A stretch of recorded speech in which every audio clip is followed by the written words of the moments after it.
காளியம்மாள் யார்? காளியம்மா இங்கே இருந்தாங்க. அவங்கள கொண்டு வந்து அவங்களுக்கு இவ்வளோ முதன்மைத்துவம் கொடுத்து பேச விட்டு திரும்ப திரும்ப வாய்ப்பு கொடுத்து எல்லா வெளிநாடுகளுக்கு போங்க, ஊடகங்களில் பேசுங்க எல்லாம் வாய்ப்பு கொடுத்து வளர்த்தது இந்த கட்சி தான்.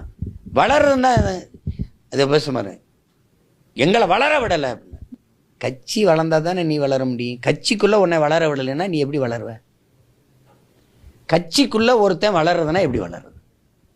கட்சியே வளர்க்க விடலைன்னு பேசுனா அது குற்றச்சாட்டு. கட்சிக்குள்ளே எங்களை வளர விடலை அப்படின்னா நீ எப்படி வளருவே சொல்லு.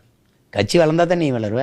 அது எப்படி நீயா வளருவ அப்படின்னா, நீ வளருது எப்படின்னா, கட்சியில் இருக்க 4 பேரை தனக்கு ஒரு ஆளாக சேர்த்துக்கிட்டு 4 அல்ல கையில் சேர்த்துக்கிட்டு அதில் ஒரு அப்படி ஒரு இது பண்ணுற, இதுதான் வளர்ச்சிங்கிறது. இதை எப்படி நீங்கள் வளர்ச்சின்னு கேட்பீங்க?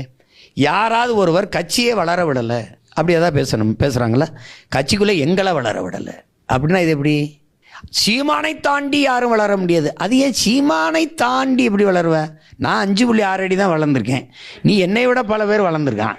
நீ இது என்ன கதைன்னு புரியல. சீமானை தாண்டி ஏன் வளரணும்? என்ன வளரணும்? அப்போ உன் கணக்கு என்ன? கட்சி வளர்றது, கட்சி வெல்வது, லட்சியத்தை தொடுவதெல்லாம் இல்லை. சீமானை தாண்டி வந்துடணும். அப்போ நீ தனியாக தான் கட்சி ஆரம்பித்து வரணும்.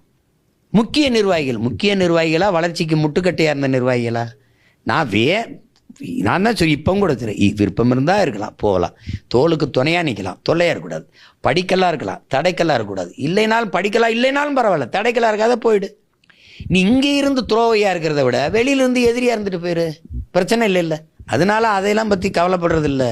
ஒரே நாளில் ஒரு முன்னறிவிப்பும் இல்லை, ஒன்றும் இல்லை. நாடங்களாம் 1000 உறுப்பினர் சேர்க்கை முகாமில் 10,000 பேர் நேரடியாக மக்கள் சேர்றாங்க. வலைத்தளத்தில் பல 1000 பேர் 10,000 பேர் சேர்றாங்க.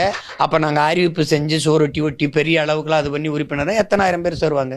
சும்மா இதையெல்லாம் பார்த்து கவலைப்பட்டுக்கிட்டு இருக்க முடியாது. நம்ம அதை போய்